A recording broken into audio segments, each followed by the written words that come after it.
पुराने समय की बात है। एक गांव में रघु नाम का एक व्यक्ति रहता था। रघु अपनी ईमानदारी और उदार स्वभाव के लिए दूर दूर तक जाना जाता था। लोग उसे बहुत आदर और प्रेम से देखते थे। उसकी मेहनत और लगन से उसने खूब धन कमाया था और वह गांव के सबसे अमीर व्यक्तियों में से एक था। रघु की पत्नी रमा बेहद सुंदर और गुणी थी। उसकी सुंदरता की चर्चा पूरे इलाके में थी, लेकिन उसकी सादगी और विनम्रता ही उसकी असली पहचान थी। रमा अपने पति का हर सुख दुख में साथ देती थी। दोनों की जोड़ी गांव में आदर्श मानी जाती थी। उनका घर किसी महल से कम नहीं था। बड़े बड़े कमरे, आंगन में फूलों से लदा बगीचा और चारों तरफ हरियाली।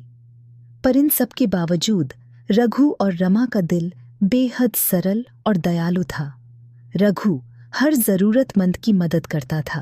गांव में अगर किसी के घर में अनाज खत्म हो जाता तो रघु अपनी भंडार से अनाज भिजवा देता। अगर किसी के घर में शादी होती तो रघु खुद आर्थिक मदद करता। रमा भी गांव की महिलाओं के साथ बैठकर उनकी परेशानियां सुनती और हर संभव मदद करती। दोनों की खुशहाल जिंदगी देखकर लोगों को लगता था कि उन्हें भगवान का आशीर्वाद मिला है। लेकिन जैसा कहते हैं, हर सुख के साथ एक चुनौती भी आती है। रघु और रमा की जिंदगी में सब कुछ सही होते हुए भी कुछ ऐसा था जो धीरे धीरे बदलने वाला था। कुछ समय बाद रमा को अपने माता पिता के घर जाना पड़ा। उसके पिता बीमार थे और उनकी देखभाल के लिए रमा का वहां रहना जरूरी था। रघु ने रमा को आश्वस्त किया कि वह गांव और घर का ध्यान अच्छे से रखेगा। रमा के जाने के बाद घर थोड़ा सूना सूना लगने लगा। रघु ने खुद को काम में व्यस्त रखा, लेकिन अकेलापन उसे धीरे धीरे खलने लगा। इस बड़े घर में उसका एकमात्र सहारा थी उनकी नौकरानी गौरी। गौरी की उम्र लगभग 25 साल थी। वह जवान, मेहनती और अपनी उम्र से ज्यादा समझदार थी। वह रमा के जाने के बाद घर के हर काम को बड़ी जिम्मेदारी से संभालने लगी। सुबह सुबह पूरे घर की सफाई करती, फिर रघु के लिए खाना बनाती और बाकी कामों में जुट जाती। रघु ने कई बार देखा कि गौरी अपने काम में कितनी निपुण और ईमानदार है। वह चुपचाप अपना काम करती और जरूरत पड़ने पर ही रघु से बात करती। पर धीरे धीरे रघु को उसकी मौजूदगी का एहसास होने लगा। गौरी के चेहरे पर एक अलग ही सादगी और आकर्षण था। वह साधारण कपड़े पहनती, लेकिन उसका आत्मविश्वास उसे सबसे अलग बनाता था। रघु ने कभी उसकी ओर इस नज़र से नहीं देखा था, लेकिन अब जब वह घर में अकेला था, उसकी हर छोटी छोटी बातें रघु को खींचने लगीं। एक दिन गौरी ने रघु के लिए चाय लाते हुए पूछा, मालिक, आपको कुछ और चाहिए? रघु ने मुस्कुराते हुए कहा, नहीं, बस तुम ऐसे ही अपना ख्याल रखो। तुम घर का काम बहुत अच्छे से संभाल रही हो। गौरी ने धन्यवाद कहा और वहां से चली गई, पर रघु की नजरें उसके जाते हुए कदमों पर टिक गईं।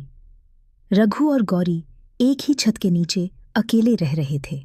दिन बीतने के साथ उनके बीच एक अनकहा रिश्ता पनपने लगा। रघु ने महसूस किया कि गौरी की मौजूदगी अब उसे पहले से ज्यादा भाने लगी थी। दूसरी तरफ गौरी भी अब रघु की तरफ खिंचाव महसूस कर रही थी। गौरी सुबह से लेकर रात तक रघु के लिए हर काम करती और उसकी छोटी छोटी बातों का ख्याल रखती। रघु ने भी गौरी के साथ पहले से ज्यादा समय बिताना शुरू कर दिया। अब खाना खाने के दौरान वे बातें करने लगे। कभी कभी शाम को रघु उसे बगीचे में बुलाकर चाय परोसने के बहाने अपने साथ बिठा लेता। एक रात बिजली गुल हो गई। पूरा घर अंधेरे में डूब गया। रघु ने गौरी को आवाज लगाई, गौरी, तुम कहाँ हो? दीपक जलाना होगा। गौरी एक मोमबत्ती लेकर आई और रघु के पास खड़ी हो गई। मोमबत्ती की हल्की रोशनी में दोनों की नजरें एक दूसरे से टकराईं। कुछ पल के लिए दोनों खामोश रहे। उस खामोशी में दोनों के दिल की धड़कनें जैसे सुनाई देने लगीं। रघु ने धीरे से कहा, तुम्हारे बिना ये घर सूना लगता है गौरी, तुमने इसे संभाल रखा है। गौरी ने आंखें झुका लीं और धीमे स्वर में बोली, आपके बिना मैं भी यहाँ अकेला महसूस करती हूँ मालिक। उस पल में दोनों के बीच की दूरियां मिटने लगीं। रघु ने धीरे से गौरी का हाथ थाम लिया। गौरी ने कोई विरोध नहीं किया। दोनों के बीच एक अजीब सा अपनापन महसूस हुआ। उस रात से उनका से उनका रिश्ता बदल गया। अब दोनों एक दूसरे के साथ ज्यादा समय बिताने लगे। हालांकि दोनों जानते थे कि ये सही नहीं था, लेकिन दिल के जज्बातों को रोक पाना उनके लिए मुश्किल हो रहा था। एक दिन की बात है, रघु ने गौरी को रात के खाने के बाद बगीचे में बुलाया। आसमान में चांदनी फैली हुई थी और ठंडी हवा बह रही थी। रघु ने उसके लिए चाय बनाई और दोनों बगीचे में बैठकर बातें करने लगे। गौरी ने कहा, मालिक, आप हमेशा मेरी इतनी तारीफ क्यों करते हैं? मैं तो बस अपना काम करती हूँ। रघु ने मुस्कुराते हुए जवाब दिया, तुम्हारा काम ही नहीं, तुम्हारी सादगी और तुम्हारा साथ मुझे सुकून देता है। गौरी ने उसकी ओर देखा। उसकी आंखों में कुछ ऐसा था जो गौरी का दिल तेजी से धड़काने लगा। वह नजरें झुकाकर चुप हो गई। रघु ने धीरे से उसका हाथ थामा और कहा, तुम्हारी मौजूदगी ने मुझे एक खालीपन से बचाया है गौरी। गौरी की आंखों में नमी थी। वह कुछ कह नहीं सकी। रघु ने धीरे से उसका चेहरा अपने हाथों में लिया और उसकी ओर झुक गया। गौरी ने कोई विरोध नहीं किया। दोनों के दिलों में दबी भावनाएं अब उनके करीब ले आईं। एक पल में उनके होंठ एक दूसरे से मिल गए। यह उनकी पहली पप्पी थी। उस पल में जैसे पूरा समय थम गया हो। दोनों के बीच का यह जुड़ाव न केवल शारीरिक था, बल्कि उनके दिलों की गहराइयों को भी जोड़ने वाला था। पप्पी के बाद गौरी ने अपनी नजरें झुका लीं और हल्की आवाज में बोली, ये जो हो रहा है, क्या ये सही है? रघु ने उसका हाथ थामते हुए कहा, जो दिल महसूस करता है वो कभी गलत नहीं होता, लेकिन अगर तुम इसे ठीक नहीं समझती तो मैं तुम्हारी मर्यादा का हमेशा सम्मान करूंगा। गौरी ने कोई जवाब नहीं दिया, लेकिन उर्घू की पत्नी रमा कुछ समय बाद अपने माता पिता के घर से वापस आ गई। घर की रौनक फिर से लौट आई और रघु की जिंदगी अपनी पुराने पैटर्न में लौट आई।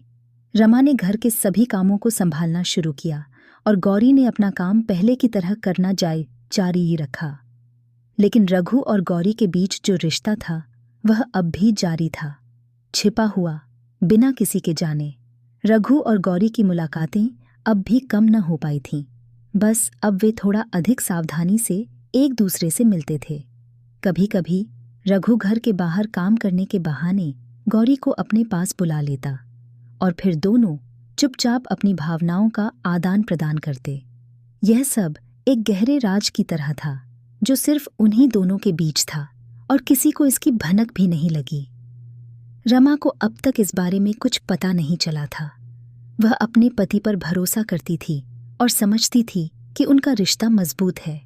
वह गौरी के साथ अपने रिश्ते को ठीक से निभाती और कभी कोई संदेह नहीं करती। लेकिन रघु और गौरी का प्यार अब एक गहरे राज के रूप में छिपा था जो हर दिन और गहरा हो रहा था। इसने साबित किया कि कभी-कभी इंसान अपनी भावनाओं को इतनी गहराई से छिपा सकते हैं कि बाहर से किसी को कुछ नहीं दिखता, लेकिन अंदर के रिश्ते और जज्बात